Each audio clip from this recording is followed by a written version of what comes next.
আমাদের বেগম খালেদা জিয়া, আল্লাহ যাতে ওনাকে সুস্থতা দান করে, উনি যাতে আবার আমাদের মাঝে ফেরত আসে। আকবর্ষা থানাধীন ৯ নম্বর উত্তর Pahartali ward B block BNP ও অঙ্গ সংগঠনের উদ্যোগে ও বি ব্লক সমাজ কল্যাণ কমিটির সভাপতি ওহিদুল আলম বাচ্চুর তত্ত্বাবধানে বিএনপি চেয়ারপারসন বেগম খালেদা জিয়ার রোগ মুক্তি সুস্থতা কামনায় কোরআন খতম দোয়া ও মিলাদ মাহফিলের আয়োজন করা হয়েছে।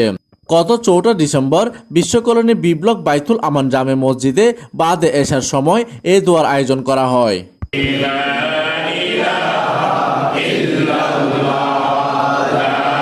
কোরআন খতম দোয়া ও মিলাদ মাহফিলে উপস্থিত ছিলেন আকবর্ষা থানা বিএনপির সাবেক সভাপতি ও সাবেক কাউন্সিলর আলহাজ আব্দুল সাত্তার সেলিম, কৈবল্যধাম আবাসিক এলাকার সভাপতি জমির আহমেদ, আকবর্ষা থানা বিএনপির আহ্বায়ক রেহান উদ্দিন প্রধান, কৈবল্যধাম আবাসিক এলাকার বি ব্লকের সভাপতি ওহিদুল আলম বাচ্চু, বিএনপি নেতা মীর জাহাঙ্গীর আলম, আকবর্ষা থানা স্বেচ্ছাসেবক দলের আহ্বায়ক হাসান মাহমুদ, সাবেক আকবর্ষা থানা যুব দলের সদস্য সচিব ইলিয়াস খান।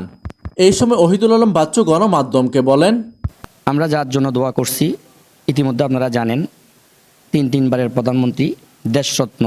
বেগম খালেদা জিয়ার রোগ মুক্তির কামনায় আজকে বি ব্লকবাসী এবং বি ব্লকের বিএনপি এবং অঙ্গ সংগঠনের পক্ষ থেকে আমরা ওনার জন্য খতমে কোরআন বাদ মাগরিব শুরু করেছি এবং বাদ এশা আমাদের মসজিদে মুসল্লিদের এবং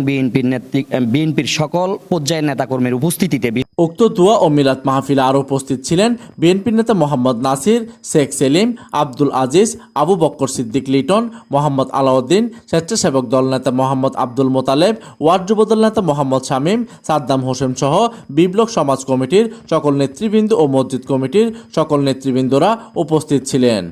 আমাদের বেগম খালেদা জিয়া, আল্লাহ যাতে ওনাকে সুস্থতা দান করে, উনি যাতে আবার আমাদের মাঝে ফেরত আসে, এই দেশের হাল যাতে উনি আবার ধরতে পারে, আমরা যাতে ওনার পাশে থেকে এই দেশকে আরও সামনের দিকে এগিয়ে নিয়ে যেতে পারে উনি, আমরা সেই কামনা করছি।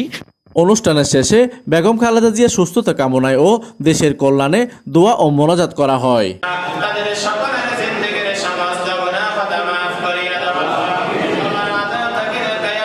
প্রতিনিধি কামরুল হাসানের তথ্য ও পাঠানো চিত্রে ডেস্ক নিউজ, দিগন্তের বার্তা 24, চট্টগ্রাম।